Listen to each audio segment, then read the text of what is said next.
Sorry for the disturbance, start करते हैं वापस। चलिए बात करते हैं हम लोग का evolution of Naxalism in India. Bharat में कैसे ये नक्सलिज्म का विस्तार हुआ और किस तरह से ये जन्मा। ठीक है, तो अगर इंडिया में देखेंगे तो कहाँ से स्टार्ट हुआ था, आपका 3 फेसेस है, 1967 से 1975, उसके बाद 75 से 2003, उसके बाद चलेंगे 2004 से आज प्रेजेंट में देखेंगे, और इसके बाद फ्यूचर में उनका मूवमेंट किस तरफ हो सकता है उसको भी समझेंगे। ठीक है, तो जब हम लोग बात करते हैं नक्सलिज्म की भारत में तो 1967 वहाँ पर अगर देखेंगे तो यहाँ पर आपका क्या है, ये वाला क्षेत्र है, यही होता है आपका वेस्ट बंगाल का क्षेत्र। ठीक है, और वेस्ट बंगाल के क्षेत्र को अगर देखेंगे तो यहाँ पर आपका आता है दार्जिलिंग, और दार्जिलिंग के पास 3 पुलिस स्टेशन, जिसमें से एक था आपका क्या, नक्सलबाड़ी। ठीक है, तो यहाँ पर 3 इंपॉर्टेंट पुलिस स्टेशन थे, जिसमें से सबसे इंपॉर्टेंट हुआ आपका नक्सलबाड़ी। ठीक है, एक था फंसीडेवा। तो ऐसे करके आपके 3 स्टेशन थे, जिसमें से एक इंपॉर्टेंट था नक्सलबाड़ी। और इसी क्षेत्र में किसके बीच, इसी क्षेत्र में देखेंगे तो इस क्षेत्र में लैंडलॉर्ड, जमींदार, ठीक है, क्योंकि यहाँ पर इंडिया में एक कानून पास हुआ था जिसको बोलते थे लैंड एक्ट। ठीक है, लैंड एक्विजिशन एक्ट पास हुआ था उस टाइम पे कि किस तरह से हम क्या करेंगे, जमीनों का बंटवारा करेंगे। जो जमींदार थे उन जमींदारों के बंटवारा का एक सीलिंग लगाया गया था। सीलिंग मतलब कि इससे ज़्यादा ज़मीन कोई इंसान नहीं रख सकता। तो उस तरह के सीलिंग के अगेंस्ट कि हाँ, वो लोगों ने क्या था कि इससे ज़्यादा नहीं रह सकते, तो जितने भी जमींदार थे उनको क्या कहा गया था कि अपने लैंड्स को वो क्या करेंगे, वहाँ पर जो काम करते थे, जो लेबर्स थे, उनमें उसको बांटा जाएगा। ठीक है, पर उसको सही से नहीं मानते, जिसके अगेंस्ट, क्योंकि ये जमींदार जब उस चीज़ को मान नहीं रहे थे लैंडलॉर्ड, तो इसके अगेंस्ट वहाँ के जो क्या थे, कृषक थे, पीजेंट्स थे, इनको आवाज़ उठाना था इसके अगेंस्ट, क्योंकि ये तो गलत हो रहा था। तो इनको लीडरशिप प्रोवाइड किया वहाँ पर चारू मजुमदार। ठीक है, इनके साथ आए कानू सन्याल। ठीक है, और इन लोगों ने क्या किया, इन लैंडलॉर्ड के अगेंस्ट क्या किया, वही चीज़ स्टार्ट किया, अपने अधिकार को मांगने चालू किया। और धीरे धीरे ये इन्होंने क्या अपना लिया, एक वायलेंट मीन। ठीक है, और यहीं से स्टार्ट हुआ नक्सलिज्म इन इंडिया।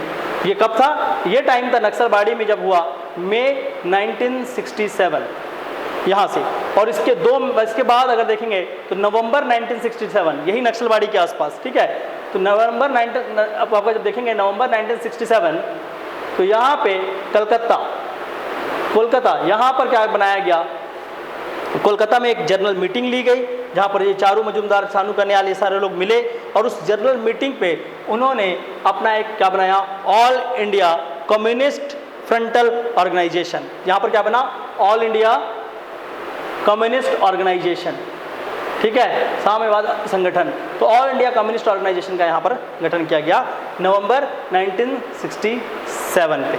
ठीक है, यहाँ पर एक कमेटी सी बनाई गई, और इस कमेटी ने ही आगे चलकर 2 साल बाद अगर देखेंगे तो यहीं पर 1969 पे सबसे पहली बार एक पार्टी बनाई गई, जो आपका क्या थी, इंडिया में लेफ्ट आइडियोलॉजी को मानने वाली एक पार्टी थी। ठीक है, जो वाम पंथ को विस्तार कर रही थी, उसके नाम पर एक अब यहाँ पर बनी पार्टी। उस पार्टी का नाम क्या था, communist party of India Marxist Leninist.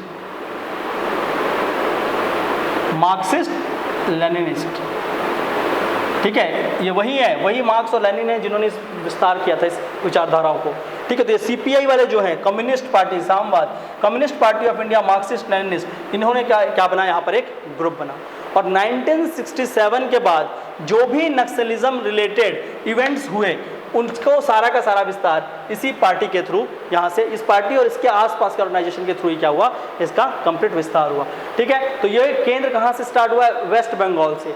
और वेस्ट बंगाल से तो ये पूरा का पूरा क्षेत्र, देखिए क्षेत्रों को अच्छे से समझना। ठीक है, तो ये पूरा का पूरा ये रीजन, ये वेस्ट बंगाल के रीजन से ये जो काम चालू हुआ, ये धीरे धीरे विस्तृत होकर कहाँ पहुँचा, बिहार से वो कहाँ पहुँचा, झारखंड के रीजन पे, झारखंड के साथ साथ उड़ीसा के रीजन पे।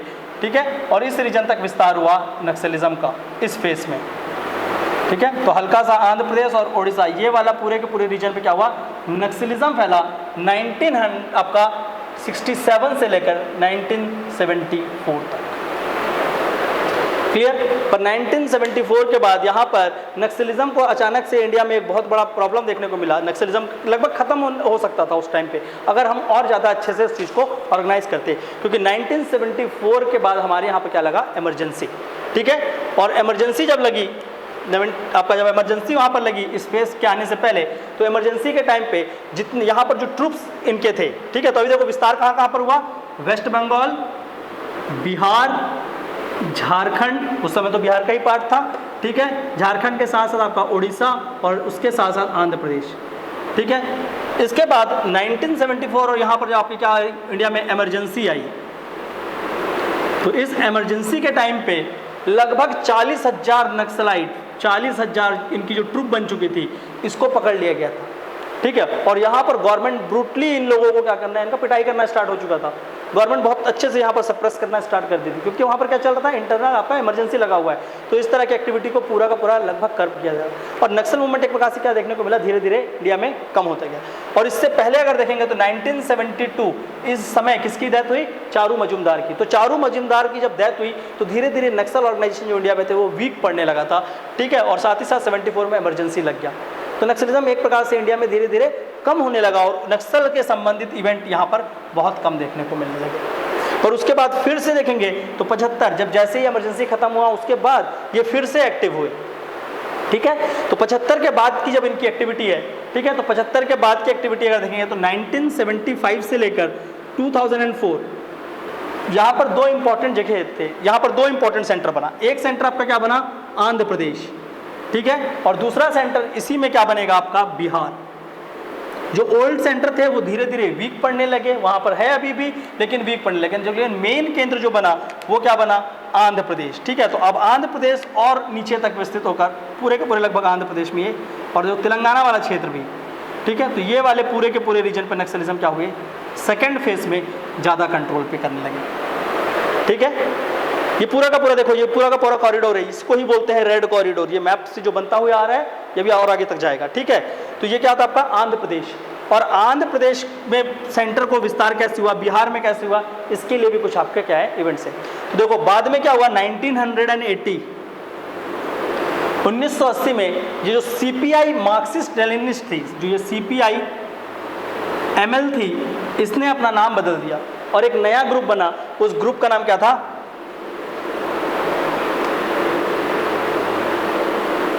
ठीक है, पीजीडब्ल्यू और PWG, people war group, people war group, PWG, ठीक है। पीपल वॉर ग्रुप का गठन हुआ किससे, सीपीआईएम से। और ये पीपल वॉर ग्रुप जो बनी नई, ये people war group Andhra Pradesh में एक्टिव हुई, और आंध्र प्रदेश के आसपास के रीजन में क्या हुआ, नक्सलिज्म सबसे ज़्यादा इस समय विस्तृत था। तो मेजर इवेंट जो शिफ्ट दार्जिलिंग और इस रीजन से कहाँ हो चुका था, आंध्र प्रदेश के रीजन पे, ठीक है, आंध्र प्रदेश और सराउंडिंग रीजन में। तो थोड़ा बहुत यही इनका विस्तार तमिलनाडु की तरफ भी हुआ और केरला की तरफ भी हुआ, थोड़ा बहुत ज़्यादा नहीं हुआ, लेकिन हाँ इधर भी इनका विस्तार हुआ। बट मेन सेंटर आपका यहाँ पर क्या बना था, आंध्र प्रदेश। तो फर्स्ट फेज का मेन सेंटर क्या था, बंगाल। सेकंड फेज का मेन सेंटर क्या बना आपका, आंध्र प्रदेश, ठीक है। और बिहार पे इनकी एक और संगठन बनी 1975 के बाद। उस संगठन का नाम क्या था, MCCI, ठीक है। सो ये भी क्या है आपका माओइस्ट कम्युनिस्ट, ठीक है, Maoist communist centre of India, MCCI, Maoist communist centre of India, और ये बिहार में एक्टिव थी। तो ये इन दोनों ने क्या किया, ये दोनों संगठन ने इस क्षेत्र में नक्सलिज्म का विस्तार किया। तो जितने भी यहाँ पर नक्सल रिलेटेड हिंसा होते थे या कुछ भी होती थी, कहीं ना कहीं इन्हीं संगठन के तरह से ये क्या होते थे, धीरे धीरे आगे बढ़ रही थी, ठीक है, 2003-4 तक। बट ये उतना ज़्यादा एक्टिव नहीं था जितना ये था। पर यहाँ पर क्या होता है कि आप इनका बेस कहाँ तक बढ़ चुका था, पूरे के पूरे ईस्टर्न कॉरिडोर पे, ठीक है। तो ये यहाँ से लेकर अब देखो, अगर आप देखेंगे तो ये पूरा का पूरा ईस्टर्न कॉरिडोर, ये जो मैंने पूरा बनाया कंप्लीट, ये जो ईस्टर्न कॉरिडोर है इंडिया का, ये पूरा नक्सलिज्म से प्रभावित हो चुका था, ठीक है। और इसको ही रेड कॉरिडोर का नाम दिया गया। पर अभी अगर रेड कॉरिडोर बोला जाता है तो वो 7 स्टेट को बोला जाता है जहाँ पर नक्सलिज्म सबसे ज़्यादा इम्पैक्टेड, जो ऐसे रीजन जिसमें सबसे ज़्यादा भी नक्सलिज्म देखने को मिल रहा है, उनको मेजरली रेड कॉरिडोर बोलते हैं। पर अगर हम लोग ओरिजिनल रेड कॉरिडोर देखेंगे तो ये पूरा का पूरा क्या कहलाता है, रेड कॉरिडोर, ठीक है। तो ये क्या था, 75 से लेकर 2004 तक की बात कर रहे थे। 2004 से लेकर अगर हम लोग प्रेजेंट की ओर आगे बढ़ें और आगे चलकर ये नक्सलिज्म किस तरफ बढ़ रहा है उसको समझने के लिए चलें, तो देखने को मिलेगा कि, तो देखिए फर्स्ट फेज में कहाँ पर अपन पहुंचे, वेस्ट बंगाल, बिहार, झारखंड, उड़ीसा, आंध्र प्रदेश।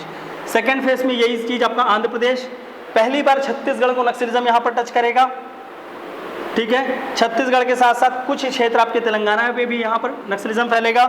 इसके साथ साथ तमिलनाडु और केरला के रीजन पे भी ये मूव करेगा, और साथ साथ जो ओरिजिनल सेंटर है वो तो बने हुए ही थे, ठीक है। इसके बाद जो आपका सेकेंड फेज, इसके बाद वाला फेज आता है 2004 से 2004 से, ठीक है। तो 2004 में क्या हुआ, ये दोनों के दोनों जो आपके कौन कौन से थे, दो ग्रुप थे अभी इसके पहले तक, तो वो दोनों के दोनों, क्योंकि देखो 90 अगर हम लोग यहाँ पर देखेंगे 2004 के पहले क्या हुआ था, थोड़ा सा उसके बात करते हैं। 1992 जब आंध्र प्रदेश में बहुत ज़्यादा नक्सलिज्म फैला, तो 1992 में आंध्र प्रदेश गवर्नमेंट ने क्या किया, जो पीपल वॉर ग्रुप बनी थी, पीपल वॉर ग्रुप को क्या किया, बैन कर दिया, ठीक है। तो उसमें लोग जुड़ नहीं रहे थे और कहीं ना कहीं एक गलत मैसेज जाने लगा, और यहाँ पर उन लोगों ने चलाया था ऑपरेशन ग्रे हाउंड, और उस ऑपरेशन ग्रे हाउंड से पूरा का पूरा नक्सलिज्म को लगभग आंध्र प्रदेश से उन्होंने खत्म करने में कामयाबी पाई, बहुत अच्छे लेवल पे किया। और साथ ही साथ जहानाबाद के रीजन जो बिहार का है, वहाँ पर भी बिहार गवर्नमेंट ने नक्सलिज्म के अगेंस्ट बहुत अच्छा फाइट किया, ठीक है। तो क्या हुआ कि ये दोनों के दोनों ग्रुप कहीं ना कहीं वीक होते गए, PWGB और आपका कौन सा, Maoist communist centre of India, ये दोनों ग्रुप क्या होने लगे, वीक होने लगे। और ये दोनों ग्रुप आपस में मिल गए कब, 2003 पे, 2003 पे मिले और एक नया ग्रुप बनकर आया, उसका नाम क्या रखा गया, CPI माओविस्ट। और उसके बाद का पूरा इवेंट जो अभी प्रेजेंट नक्सलिज्म है, वो CPI माओविस्ट जो ग्रुप है उसके थ्रू ही एक्टिवेटेड है। तो छत्तीसगढ़ में जो अभी प्रेजेंट नक्सलिज्म दिख रहा है वो कहीं ना कहीं इन संगठन से संबंधित है, CPI Maoist, communist party of India Maoist. अब हम डायरेक्ट नहीं बोल सकते क्योंकि ये दोनों फ्रंट में होते हैं। इनका देखो अभी मैं ऑर्गेनाइजेशनल स्ट्रक्चर बताऊंगा, तो एक तरफ आपका चलेगा ब्यूरोक्रेटिक स्ट्रक्चर, मतलब सॉरी आपका पॉलिटिकल स्ट्रक्चर होगा कि वो पॉलिटिकल स्ट्रक्चर कैसा है, और दूसरी तरफ इनका क्या होगा, एक वॉर फोर्स बनेगा जिसको बोलेंगे पीपल गोरिल्ला लिबरेशन आर्मी, फिर ठीक है। तो आपका क्या होगा, पीपल गोरिल्ला लिबरेशन आर्मी। तो वो दोनों का अलग अलग संगठन है, एक्चुअल में क्या होता है एक ही चीज़ है, लेकिन वो क्या करते हैं, सामने किसको कर देते हैं, पीपल गोरिल्ला लिबरेशन आर्मी को, कि ये लोग लड़ रहे हैं, पर उसके बैक हैंड में कहीं ना कहीं ये क्या है, इन्वॉल्व होते हैं, ठीक है। तो CPI माओविस्ट, और CPI माओविस्ट ये ग्रुप बना, और इसके बाद से आपका 2004 के बाद की जो भी इवेंट्स हैं, और 2004 के बाद का इवेंट देखेंगे तो मेन ऑक्यूपेंसी, जो मेन इन लोगों ने जिस केंद्र को हड़पा या ऑक्यूपाई किया, वो क्या थे, वो थे eastern mineral belt of India, eastern mineral belt of India, जहाँ पर जो खनिज पट्टी है, ठीक है। तो ये पूरा का पूरा क्या है, जितने भी स्टेट देखोगे मिनरल बेल्ट हैं, झारखंड उठा लो, आप उड़ीसा उठा लो, बिहार उठा लो, छत्तीसगढ़ हो गया, ठीक है। तो ये पूरा का पूरा क्या क्या, eastern mineral belt of India को पूरा का पूरा लोगों ने कैप्चर किया, और इसमें से भी अगर सबसे मेजर कहीं पर सेंटर बनाया, और इनका जो एपी सेंटर बना वो क्या बना, Chhattisgarh, AP centre was Chhattisgarh, clear है। तो किस तरह से छत्तीसगढ़ में नक्सलिज्म का विस्तार हुआ, और एपी सेंटर छत्तीसगढ़ बना, और मेन मिनरल बेल्ट रीजन जहां पर इनका विस्तार हुआ वो रीजन बना दंडकारण्य। तो दंडकारण्य के रीजन पे पूरा का पूरा नक्सलिज्म फैला, और एपी सेंटर बन गया छत्तीसगढ़, और इस पूरे के पूरे केंद्र पे अभी भी नक्सलिज्म विस्तृत है, ठीक है। और इसको ही बोलते हैं हम लोग रेड कॉरिडोर। अब नक्सलिज्म का जो फ्यूचर प्लान है, उस फ्यूचर प्लान में उनका पार्ट है गोल्डन कॉरिडोर, ठीक है। तो नेक्स्ट पार्ट वो क्या करना चाह रहे हैं, गोल्डन कॉरिडोर, गोल्डन कॉरिडोर। और गोल्डन कॉरिडोर मतलब वो जगह जहां पर कौन से दो इंपॉर्टेंट ट्राइबल कम्युनिटी रहती हैं इस गोल्डन कॉरिडोर में, एक है भील और दूसरा गोंड। तो ये कोशिश कर रहे हैं कि आप गोंड आदिवासी और साथ ही साथ जो भील आदिवासी हैं, भील ट्राइबल, इनको इन्फ्लुएंस करने की कोशिश कर रहे हैं, और इनके रीजन पे फिर ये क्या करना चाहते हैं, आगे बढ़ना चाहते हैं, स्पेशली पुणे से लेकर अहमदाबाद वाला रीजन, पुणे टू अहमदाबाद। तो आपका क्या होगा, इस फ्रंट पे भी आप वो क्या करना चाहते हैं, मूव करना चाहते हैं कुछ इस तरह से, ठीक है। तो ये फिर इसको आप क्या करेंगे, इससे वो ले जाकर कनेक्ट करेंगे, तो ये पूरा का पूरा नक्सलिज्म बेल्ट बनेगा, ठीक है। तो उनकी भी एक आइडियोलॉजी कि किस तरह से जीतना है, तो ये उनका क्या है, नक्सलिज्म 4 प्लान आगे का है, जिसको हम बोलेंगे गोल्डन कॉरिडोर। जो प्रेजेंट है वो क्या है आपका रेड कॉरिडोर, ठीक है। तो अभी अगर देखेंगे 2004 से लेकर अभी जो प्रेजेंट है, तो 2004 से देखिए जो अफेक्टेड डिस्ट्रिक्ट अगर देखेंगे, प्रेजेंट से हटाकर हम लोग बात करें 2004 से लेकर मेजरली 2017 तक, तो सबसे ज़्यादा ये डेटा इंपॉर्टेंट है, प्लीज़ इसको थोड़ा सा नोट डाउन करेंगे। लगभग 460 पुलिस स्टेशन, 460 पुलिस स्टेशन, ठीक है, इन इंडिया, 123 डिस्ट्रिक्ट्स, क्लियर, और 20 स्टेट्स, 20 स्टेट्स, इतने में कहीं ना कहीं नक्सलिज्म थोड़ा बहुत अफेक्ट कर रहा था, ठीक है। तो ये तो क्या था कि ये जर्नल डेटा है, पर इस डेटा के साथ साथ एक और डेटा है जो कि अभी प्रेजेंट नक्सलिज्म सबसे विकराल रूप में कहाँ पर है। द मेजर सेंटर और द मेजर एपी सेंटर देखेंगे तो वो क्या आपके 7 स्टेट्स हैं, 7 स्टेट के 23 डिस्ट्रिक्ट, ये इंपॉर्टेंट है। ठीक है, तो 7 स्टेट के वो जो 23 डिस्ट्रिक्ट हैं वो काफ़ी इंपॉर्टेंट। और ये 7 स्टेट में कौन कौन से स्टेट आएंगे आपके? उड़ीसा, झारखंड, छत्तीसगढ़, महाराष्ट्र, आंध्र प्रदेश, ठीक है, वेस्ट बंगाल। ठीक है, तो ये सारे के सारे स्टेट्स किस पे आएंगे? आपके इस कॉरिडोर के पार्ट बनेंगे और यही कहलाएगा आपका प्रेजेंट रेड कॉरिडोर, जिसमें कुल 23 ऐसे डिस्ट्रिक्ट हैं जो बहुत ज़्यादा अफेक्टेड हैं, जिसमें आपका क्या हो रहा है, कंटिन्यूसली आपको पिछले कुछ सालों में देखने को मिलेगा कि नक्सल हिंसा यहाँ पर हो रही है।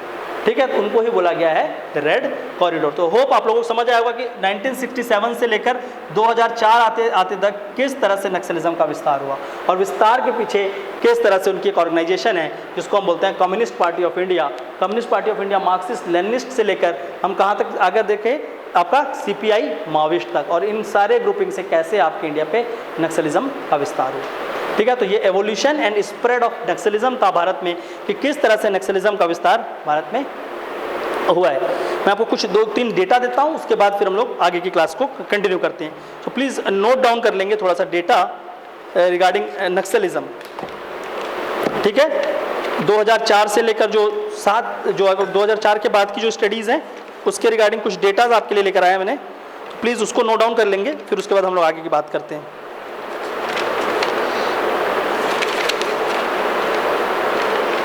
थोड़ा सा वेट करिए, एक सेकेंड, वो डेटा यहाँ पर ही थे।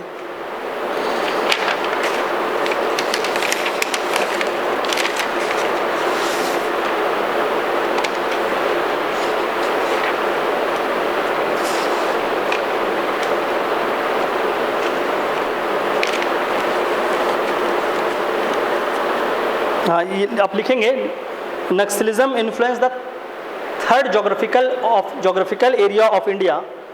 नक्सलिज्म भारत की एक तिहाई भौगोलिक क्षेत्र को प्रभावित करती है, कवरिंग ओवर 460 पुलिस स्टेशन, 460 के करीब पुलिस थाने, 223, यहाँ पर आपका 123 है, सॉरी आपका क्या होगा, 223 जिले और लगभग 20 राज्यों में इसका विस्तार है। In and around 460 police station, 223 districts and 20 states, the Naxalism has spread। इसका इतने जगह पे है, out of which the present epicenter is around Dandakaranya region। वर्तमान में इसका जो मुख्य केंद्र है वो दंडकारण्य के क्षेत्र में इन 7 राज्यों में विस्तृत है, इन 7 राज्यों में, निम्न 7 राज्यों में विस्तृत है। ठीक है, present centre is around this 7 states which are as number 1 Chhattisgarh, number 2 Maharashtra, number 3 Andhra Pradesh, number 4 Jharkhand, number 5 is Bihar. ठीक है, you can write West Bengal and part of Telangana. ठीक है, तो ये सारे जगह पे क्या था, ये कुछ डेटा है, प्लीज़ ये डेटा को ध्यान रखना। वैसे तो मैंने आपको पहले ही बता दिया था, बट फिर भी डेटा को जरूर ध्यान रखना।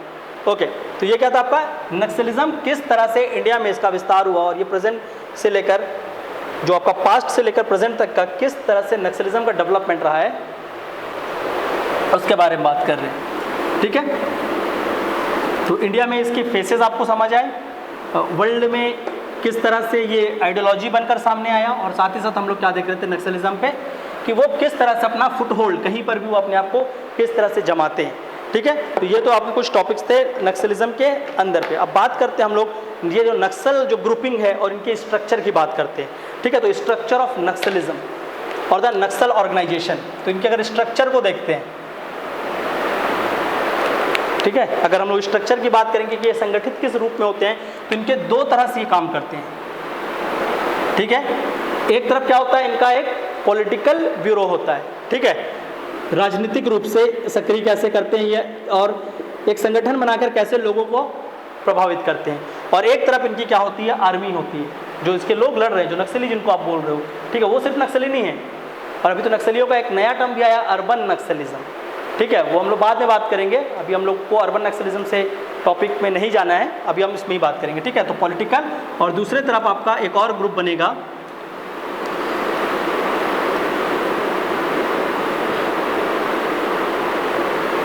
Gorilla people army.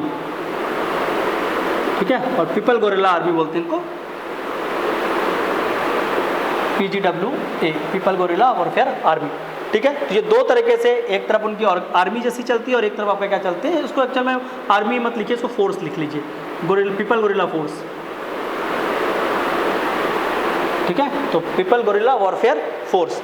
अगर हम लोग इन दोनों के दोनों ग्रुपिंग को देखें तो ये बहुत ही ऑर्गेनाइज्ड वे में प्लान्ड है। ठीक है, तो देखो पॉलिटिकल ब्यूरो जो इनकी है, सबसे ऊपर यहाँ पर इनकी होती है एक सेंट्रल कमेटी, जो केंद्रीय कमेटी है इनकी, जो ऑल इंडिया लेवल पे काम कर रही होगी अभी।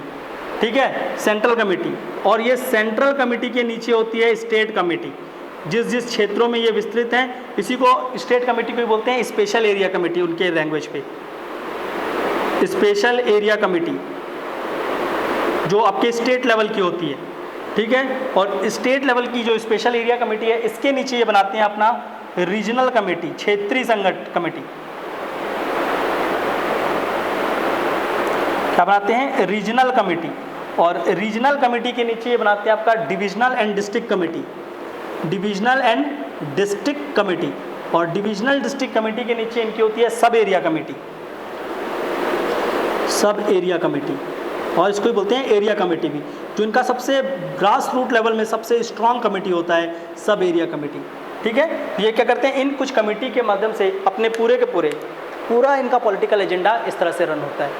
क्लियर है कि हाँ, ऊपर से लेकर नीचे तक ये आपका क्या है, पॉलिटिकली रूप से भी ऑर्गेनाइज है, जैसा ये क्या है आपका इनका आर्मी ऑर्गेनाइज्ड है, वैसी इस तरह से भी ऑर्गेनाइज्ड है। ठीक है, और अगर हम इसके गोरिल्ला फोर्स की बात करेंगे तो ये फोर्स भी 3 रूप से आपके क्या होते हैं, ऑर्गेनाइज होते हैं। ठीक है, तो आपका क्या होता है, जो सबसे टॉप लेवल फोर्स होता है। ठीक है, तो इनका मेन काम क्या होता है, जो टॉप लेवल फोर्स है, इसमें इंटेलेक्चुअल्स, जितने भी इंटेलेक्ट हैं, जितने भी ऐसे लोग हैं जो उस जगह के इश्यूज़ को समझते हैं, जो वेपनरीज बनाने में सक्षम होते हैं, ऐसे लोगों को क्या करते हैं, अपने साथ मिलाने की कोशिश करते हैं और उनको यहाँ पर रखते हैं। तो टॉप लेवल पे यहाँ पर मोस्टली इंटेलेक्चुअल्स को यहाँ पर क्या करते हैं, कैप्चर कर उनको अपने साथ रखने की कोशिश करते हैं, ताकि क्या हो, आपका फ्यूचर में वेपन्स अच्छे से वो तैयार कर पाएँ, अपनी पूरी की पूरी आइडियोलॉजी, अपनी वॉर स्ट्रेटेजी को प्लान कर पाएँ कि किस तरह से लड़ाई करनी है।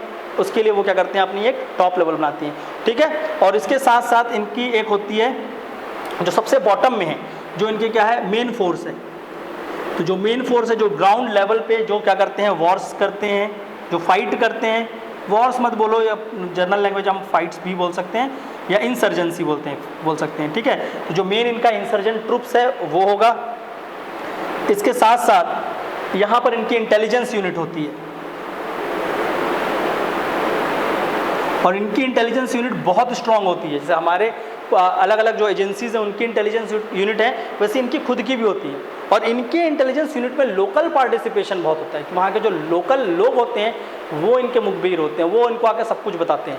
ठीक है, तो इनका क्या होता है, अपना एक लोकल इंटेलिजेंस होता है ये फोर्सेस का, और ये फोर्सेस को जो भी ऑर्गेनाइजेशन की तरफ से मदद चाहिए वो सारा हेल्प यहाँ से मिलता है। ये क्या करते हैं, ग्राउंड लेवल पे फाइट कर रहे हैं, और ये उनका क्या है, ऑर्गेनाइजेशन बेस्ड है। तो कुछ इस तरह से अपने आप को ऑर्गेनाइज करके रखे हुए हैं कि ये वॉर लड़ते हैं, ये सारे चीज़ देख रहे हैं, और ये यहाँ से उनको एक बैकअप सपोर्ट आ रहा है।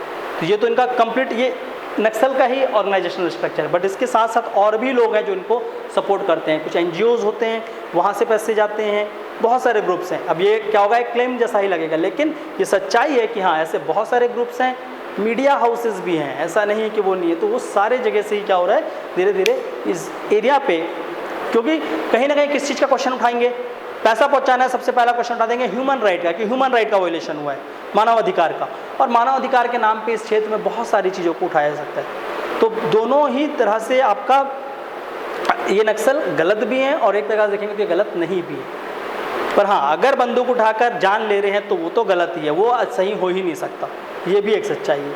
ठीक है, तो प्लीज़ थोड़ा सा ध्यान रखेंगे कि ऐसा नहीं है कि सिर्फ वो जो लोग लड़ रहे हैं, जो टीवी में दिखा दे कि नहीं वो क्या हो रहा है, 4 लोगों ने हत्या कर दिया, तो वही सिर्फ नक्सल नहीं है, वो तो उसके एक सोल्जर है। ठीक है, ये बहुत बड़ा एक क्या है, ग्रुप है, तो 2-4 लोग जनरल टॉक में, अरे वो 2-4 तो ही रहते हैं, उनको मार क्यों नहीं देते, ऐसा नहीं है। एक बहुत बड़ा बैकिंग है, इंटरनेशनल बैकिंग्स तक होते हैं। बाहर कंट्री भी इस तरह से किसी कंट्री को इंटरनली डिस्टर्ब करने के लिए पैसा पहुंचाती है। ये कम्युनल जितने भी देश होंगे, चाइना कम्युनिस्ट देश, तो क्या ये कम्युनिज्म को सपोर्ट नहीं करेगा? बिल्कुल करेगा, ठीक है। लोकतंत्र से ज़्यादा वो कम्युनिज्म को सपोर्ट करेगा। तो कहीं ना कहीं इसलिए इनको भी ये जो ग्रुप्स हैं, ये जो पार्टी यहाँ पर जो बनी है, जिनकी जो पार्टी है, जो मैंने आपको CPI माओइस्ट वगैरह बताया, उन सबको फंडिंग भी होती है। इसलिए इनको ख़त्म करना इतना ईजी नहीं है, ठीक है। हाँ, आप वो सोल्जर्स को मरवा दोगे, यहीं पे क्वेश्चन उठता है आर्मी क्यों नहीं, जवानों को हम क्यों मरवाएं? तो आर्मी, एक तो इंटरनल सिक्योरिटी का मैटर है, इसलिए इंटरनल सिक्योरिटी आर्मी का कंट्रोल नहीं है। उसके लिए हमारे पास क्या है? Central arm force. Total 8 arm force हैं इंडिया में, जो कि किसके अंदर है? गृह मंत्रालय, होम मिनिस्ट्री के अंदर। और डिफेंस मिनिस्ट्री के अंदर आपके आते हैं एयरफोर्स, आपका आर्मी और नेवी, तो वो अलग है, ठीक है। उनको इसके लिए नहीं लाना है। इंटरनल मैटर के लिए आप सिर्फ और सिर्फ सेंट्रल आर्म फोर्स के ही लोग आते हैं, और CRPF मोस्टली आते हैं, ठीक है। तो अब वो ट्रूप्स को हम यहाँ पर डिप्लॉय कर रहे हैं, वो एक अलग केस है, ठीक है। तो आप आर्मी तो पहले उसके लिए नहीं ला सकते। दूसरा, आप मारोगे किसको? जिसको आप नक्सल बोल के मार रहे हो, वो भी आपका क्या है? सिटीजन ऑफ इंडिया है। तो कहीं ना कहीं अगर अपने ही लोगों को आप मानने लगे, तो आपका डेमोक्रेसी, जो लोकतंत्र की बात कर रहे हैं, उसके ऊपर भी क्वेश्चन आ जाएगा। तो बहुत सारे इंटरनेशनल प्रेशर्स भी होते हैं, जिसके रेस्ट्रिक्शन में रहकर ही काम करना होता है। तो स्टेट गवर्नमेंट को ये है कि आपका इसके लिए एक दूसरी स्ट्रेटेजी को अपनानी होती है। स्टेट गवर्नमेंट हो या सेंट्रल गवर्नमेंट हो, उनकी स्ट्रेटेजी अलग होनी चाहिए कि कैसे इसको ख़त्म करना है। ये सॉल्यूशन नहीं है कि आप क्या कहें, आई फॉर एन आई, ठीक है, कि हाँ उसने गोली मारा तो मैं भी गोली मारूँ। इफ़ यही चीज़ चलेगा तो एक बहुत ही इंपॉर्टेंट कॉमन सेइंग है, ठीक है, an eye for an eye makes the whole nation blind, ठीक है, सबके सब को अंधा कर देगा। तो वो काम नहीं करना है, बल्कि क्या करना है? आई ओपनिंग करना है। एंड आई ओपनिंग मतलब कि उनको सही रास्ते में वापस लेकर आना है। तो इस पूरी की पूरी जो भी नक्सलिज्म को ख़त्म करने का एक्शन लिया जा रहा है, चाहे सेंट्रल गवर्नमेंट चाहे स्टेट गवर्नमेंट, वो पूरा का पूरा क्या है? आई ओपनिंग के ऊपर है, रेदर देन आई क्लोजिंग के ऊपर, ठीक है। तो अभी समझते हैं वो पूरा का पूरा स्ट्रेटजी क्या है। और उससे पहले समझते हैं, क्योंकि आपको ये जानना होगा कि लड़ क्यों रहे हैं, ऐसा हो क्यों रहा है, उसके लिए चलते हैं कुछ रीजंस और कुछ फैक्टर्स पे बात करते हैं कि नक्सलिज्म इंडिया में किस तरह से उसका विस्तार हो रहा है, ठीक है। सबसे पहले बात करेंगे हम लोग कुछ फैक्टर्स के और कुछ रीजंस के for Naxalism.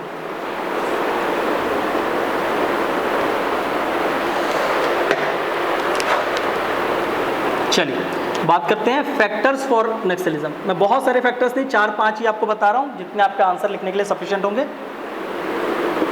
Factors for Naxalism,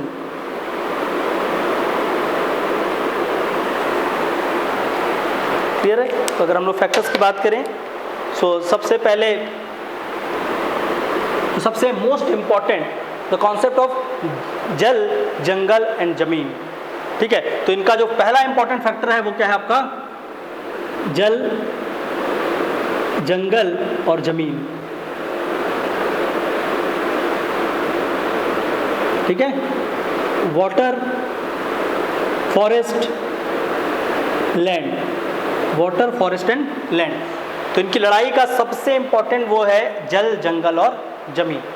इसके बाद देखेंगे तो यहाँ पर ये जो भी रीजन है, जिस भी रीजन पे नक्सलिज्म फैल रहा है, तो कहीं ना कहीं वहाँ के लोगों को, मैंने क्या बताया कि कुछ इश्यूज होगा और इश्यू के अगेंस्ट खड़े करेंगे, तो डेफिनेटली उस एरिया में क्या होगा? उस एरिया में डेवलपमेंट डेफिसिट होगा, ठीक है। वहाँ पर विकास नहीं हुआ होगा, ठीक है। तो उस रीजन के इंपॉर्टेंट प्रॉब्लम है developmental deficit. The region are lagging in development, ठीक है। तो लैक्स इन डेवलपमेंट, उस जगह का विकास ही नहीं हुआ है। विकास नहीं होने का एक कारण सरकारी योजनाएं, द गवर्नमेंट स्कीम्स, वो वहाँ तक पहुँच नहीं पा रही हैं, या गवर्नमेंट स्कीम्स के साथ साथ उनका एक्सप्लॉयटेशन भी किया जा रहा है उनके मर्जी के अगेंस्ट, ठीक है। तो कहीं ना कहीं क्या है आपका गवर्नमेंट सर्विसेज और साथ ही साथ एक्सप्लॉयटेशन जो उस रीजन पे नहीं पहुंच पा रहा है, ठीक है। तो उनका विकास नहीं हो पाया, lack of government services and exploitation उसका एक रीज़न है कि उनके ज़मीन को ले रहे हैं पर उनको प्रॉपर रिहेबिलिटेशन का पैसा नहीं दिया जा रहा है, ठीक है। हेल्थ का प्रॉब्लम है।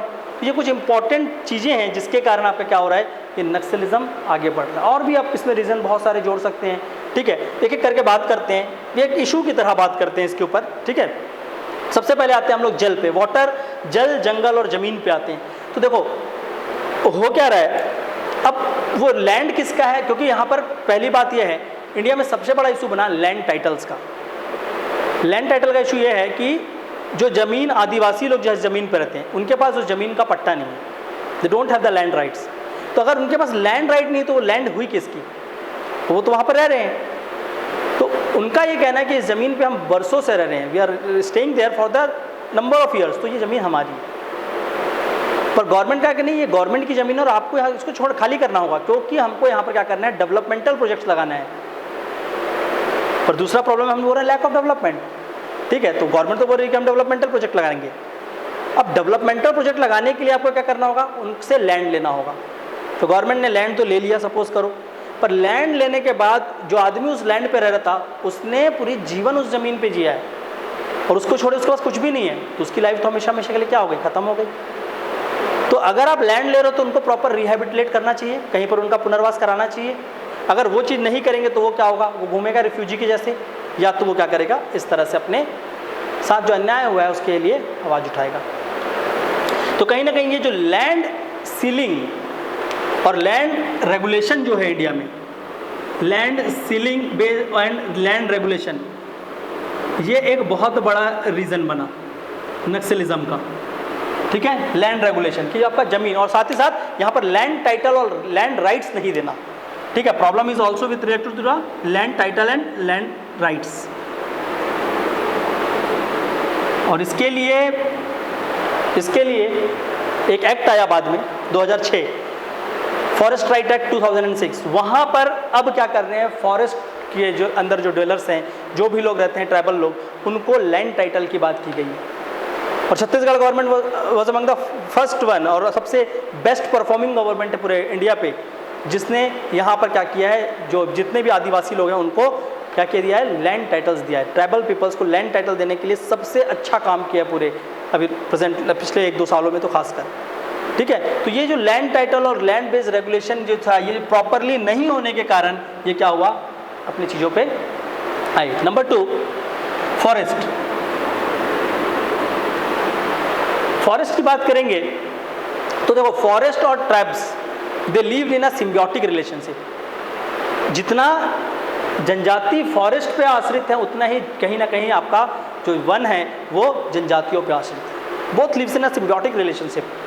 सो अगर आपको फॉरेस्ट कंजर्वेशन प्रॉपर करना है तो you need the tribal people, और ट्राइबल पीपल को लाइवलीहुड ऑप्शंस भी सारे के सारे जो भी आपको उनको लाइवलीहुड ऑप्शन है वो सब कहाँ से मिलता है, फॉरेस्ट से मिलता है। और जैसे ही उनको उनके फॉरेस्ट पे एनक्रोच करते हैं, गवर्नमेंट वंस स्टार्ट एनक्रोचिंग और any private sector started encroaching कि उनके लैंड को लेके हम क्या करेंगे, वहाँ पर कुछ सेटअप्स लगाएंगे, तो धीरे धीरे उनका क्या होता है, लाइवलीहुड ऑप्शंस चला जाता है। और उनके पास स्किल्स नहीं है ताकि आप उनको जॉब दें या कुछ करें, तो प्रॉपर उनका एम्पावरमेंट ही नहीं हो पाता। और because of the lack of empowerment, no livelihood option, उनके पास कुछ नहीं बचता। वो क्या करते हैं, अपने हक की लड़ाई के लिए जो भी उनको सपोर्ट कर रहा है उसके अगेंस्ट खड़े हो जाएंगे।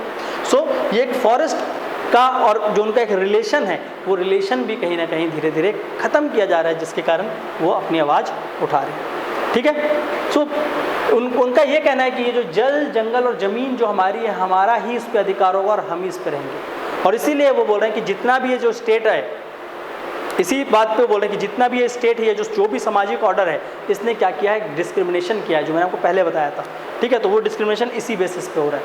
तो ये तो क्या था, एक परफेक्ट रीज़न है कि इसके कारण ये लोग क्या कर रहे हैं, गलत कर रहे हैं। तो अभी आपको लगेगा कि सही कर रहे हैं, ये लोग गलत कर रहे हैं, मैंने कहा, क्योंकि नक्सलिज्म की ओर आगे बढ़ रहे हैं।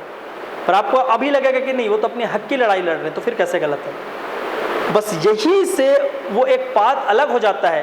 देखो, यहाँ से यहाँ पहुँचने के लिए रास्ते कई हैं,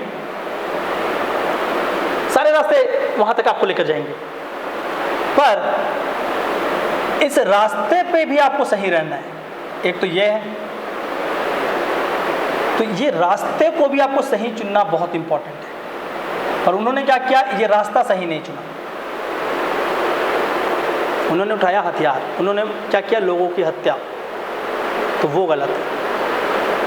पर अगर वो नहीं करते तो क्या उनको उनका हक मिल जाता? तो ये भी एक चीज़ है। फिर कई लोग बोलेंगे कि नहीं, भारत को भी आज़ादी मिली, अब मैं बोल दूंगा गांधी जी ने दिलाई, तो फिर वहाँ पे भी बहुत लोग होते नहीं, गांधी कैसे अकेले हैं, बहुत सारे हैं, पर सत्याग्रह को तो मानेंगे। तो कई और भी तरीके हैं, पर सिर्फ और सिर्फ उनके पास नहीं है ये तरीके कि उनको ही करना है। अब वो तो नक्सलिज्म उनके लिए प्रॉब्लम नहीं है, नक्सलिज्म हम बोल रहे हैं problem. From the government point of view और the country point of view हम बोल रहे हैं Naxalism is a problem, but not from the Naxal point of view. Naxal के को आप जाके बोलोगे गलत है, तो नहीं, वो तो अपनी लड़ाई लड़ रहे हैं। तो हमको क्या करना चाहिए उनके लिए? हमेशा ये चीज़ सोच के चलना है। तो उनके लिए सबसे इंपॉर्टेंट क्या है कि हाँ, उनको ये चीज़ चाहिए तो ये चीज़ दे दो, उस इशू पे उनको कोई भड़का ही नहीं पाएगा। Chhattisgarh government is now giving land titles, तो कहीं ना कहीं नक्सल हिंसा थोड़ा सा कम देखने को मिलेंगे, बट अचानक से फिर से अभी बढ़ गया। आंध्र प्रदेश गवर्नमेंट का जो ऑपरेशन ग्रे हाउंड था, मैंने बताया आपको, operation grey hound the most successful operation. Grey hound का जो पहला लाइन था, जो first provision of grey hound is the proper rehabilitation and resettlement, मतलब उनका प्रॉपर पुनर्वास कराया जाएगा, उनको फिर से सेटल कराया जाएगा जिनकी भी जमीन ली गई है।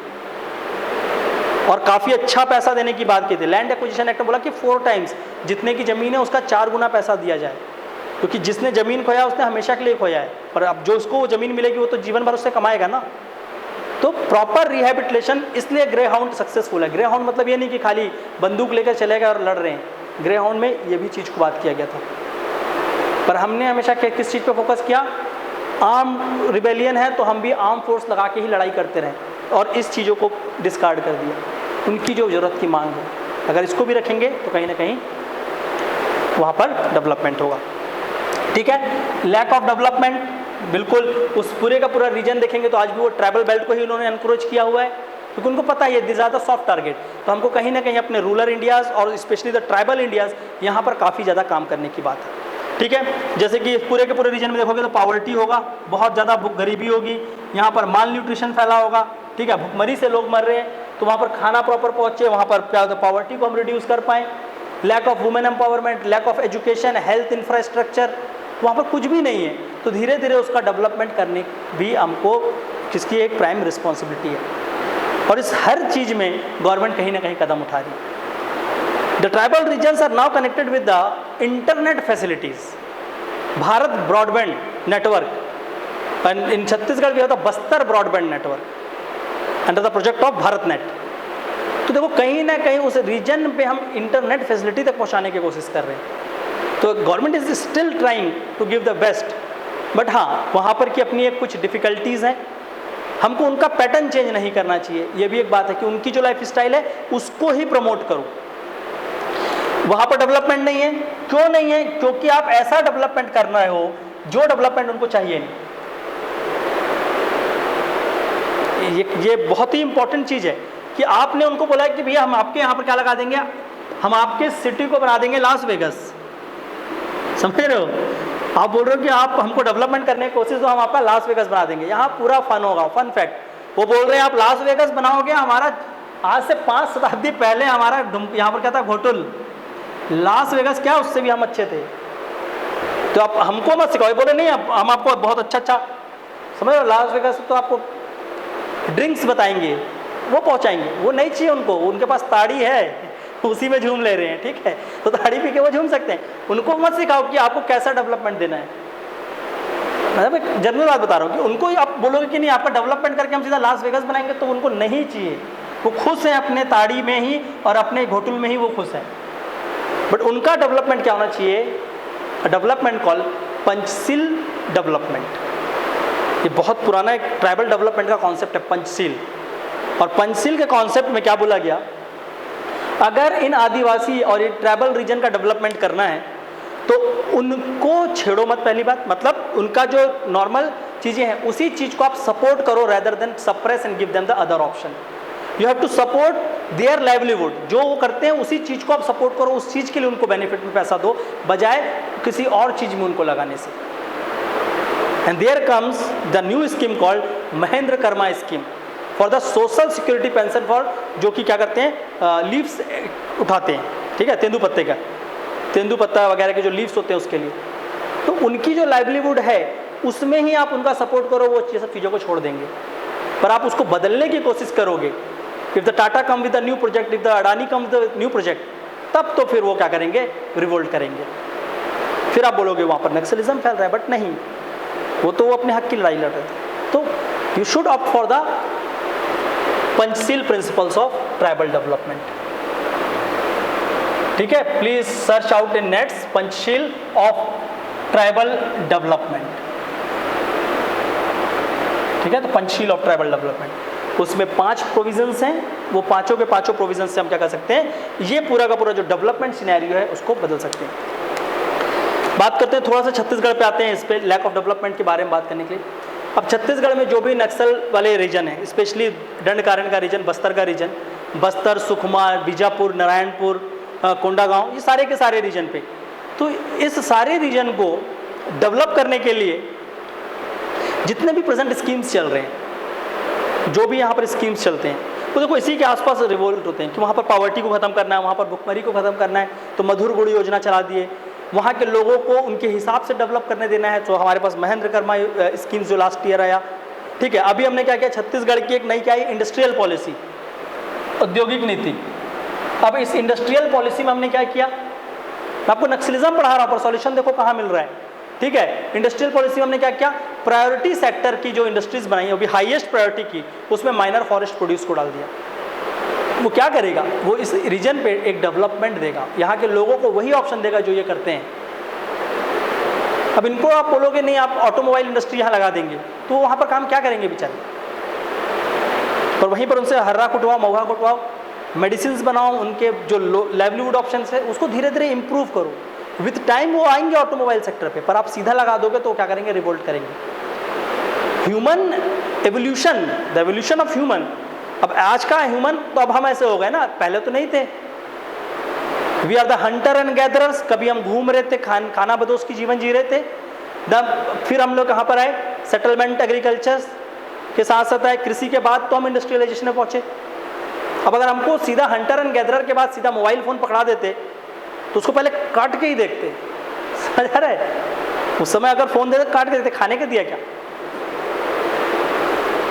क्योंकि डेवलपमेंट का एक तरीका होता है, तो उसके साथ हमको लेकर चलना होगा। पर ऐसा नहीं कि अब नहीं, क्योंकि अब तो डिजिटल एज, अब धीरे धीरे बहुत इंप्रूव हो चुका है, क्योंकि वो भी तो हमारे साथ इंप्रूव हो रहे हैं, बट बिल्कुल उनके हिसाब से उनका डेवलपमेंट ज़्यादा अच्छा होगा करना, बजाय उनके डेवलपमेंट के रिलेशन को चेंज करके डेवलपमेंट, ठीक है। तो प्लीज़ मेक श्योर जब आप लिखेंगे तो ये डेवलपमेंट को किस तरह से एड्रेस करेंगे, थ्रू द गवर्नमेंट स्कीम्स, ठीक है। इसके बाद बात करते हैं गवर्नमेंट की जो सर्विसेज हैं, बहुत सारे ऐसे स्कीम्स होते हैं जिसके बेनिफिशरीज वो लोग हैं, पर वो उन तक पहुंच नहीं पा रहा है क्योंकि उनके कार्ड्स नहीं बने हैं।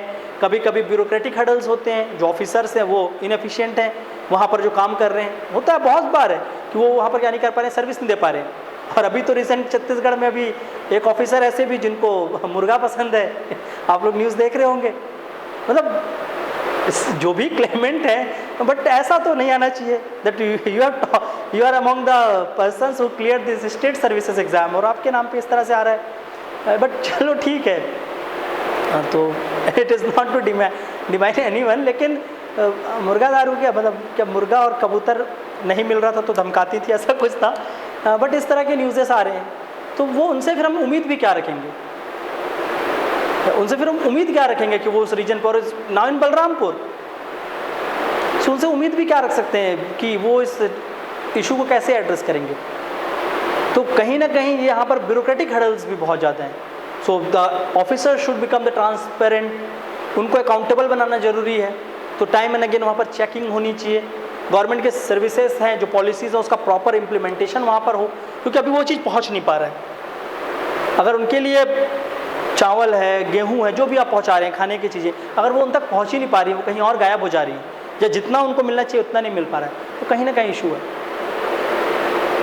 क्योंकि अभी वो शिक्षित नहीं है। You should make them literate, literacy वहाँ बढ़ाने की ज़रूरत है। तो वहाँ पर एजुकेशन सिस्टम का डेवलपमेंट करने की ज़रूरत है। और वो सारा चीज़ जब तक नहीं होगा तो ये क्या होंगे, कहीं ना कहीं कोई भी उनको सिखाएगा, क्योंकि वो सही और गलत में फिर अंतर नहीं कर पाएंगे। ठीक है। तो यहाँ पर भी आपका एक बहुत बड़ा चैलेंज है और इन सारे चीज़ों को ही एड्रेस करना ही क्या होगा, नक्सलिज्म का एक एंड होगा। ठीक है। तो these are some of the important factors. और भी फैक्टर्स आपको in notes I will give, but हाँ अभी समझाने के लिए आप इस फैक्टर्स को याद रखिए। ठीक है कि इन फैक्टर्स के साथ साथ आप लोग थोड़ा सा देख सकते हैं। चलिए इसके बाद बात करते हैं जो कुछ मेजर्स इम्प्लीमेंट किए जा रहे हैं। बहुत ज़्यादा टाइम नहीं लूँगा मैं उस पर, थोड़ा सा ही आपको बताते हैं कुछ चीज़ें हैं। क्लियर।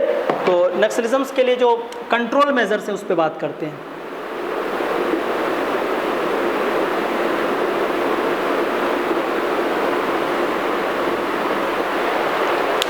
क्लियर। तो नक्सलिज्म के कंट्रोल मेजर्स पे अगर हम लोग बात करेंगे तो देखो यहाँ पर स्टार्ट कैसे हुआ वो सारा चीज़ तो हमने देखा। अब 2006 यहाँ से हमारी नक्सलिज्म की स्ट्रेटेजी बदली थी। ठीक है। 2006 में prime minister Manmohan Singh said कि इंडिया के इंटरनल सिक्योरिटी का सबसे बड़ा चैलेंज क्या है, यही नक्सलिज्म है। ठीक है। तो Naxalism is the most important internal security challenges. और 2006 में जब ये चीज़ को मनमोहन सिंह ने माना तो वहाँ पर एक कमेटी बनाई गई थी। उस कमेटी के हेड थे बंदोपाध्याय, डी बंदोपाध्याय, और इन्होंने कुछ रिकमेंडेशंस दिए और साथ ही साथ बताया कि ये नक्सल प्रॉब्लम का सबसे इम्पॉर्टेंट रूट क्या है। तो इन्होंने कहा कि जो प्रॉब्लम हो रहा है it is because of social, सामाजिक, इकोनॉमिकल, आर्थिक, ठीक है, पॉलिटिकल, राजनीतिक एंड कल्चरल, सांस्कृतिक। ठीक है। तो social, economical, political and cultural discrimination, इसके कारण ही नक्सलिज्म फैला है और इसके कारण यहाँ पर क्या है, लैक ऑफ एम्पावरमेंट। तो इस चीज़ों को एड्रेस करना होगा हमारा मेन काम। कंट्रोल मेजर्स के लिए क्या गया है, एक कमेटी बनाई गई, डी बंदोपाध्याय कमेटी। उसने क्या बताया कि सामाजिक, आर्थिक, राजनीतिक और सांस्कृतिक इनके साथ क्या हुआ है, जो डिस्क्रिमिनेशन हुआ है, जिसके कारण इस क्षेत्र में एम्पावरमेंट नहीं हुआ, लोगों का यहाँ पर का विकास नहीं हुआ, तो हमको इस चीज़ को एड्रेस करना होगा। अब सोच रहे हैं नक्सल से लड़ना है तो सिर्फ बंदूक से नक्सलिज्म नहीं। ये देखो यहाँ से उस कमेटी का रिपोर्ट था। इसके साथ साथ हाँ सिक्योरिटी पर्पस के लिए जो है वो तो हम करेंगे ही करेंगे, पर उसके साथ साथ इस पे भी काम करना है। ठीक है। तो यहाँ से जो भी स्ट्रेटेजी बनाई गई इस चीज़ों को देखकर ही गवर्नमेंट ऑफ इंडिया ने बनाया। और 2006 में क्योंकि अगर देखेंगे तो नक्सल और जो आपका क्या है लॉ एंड ऑर्डर,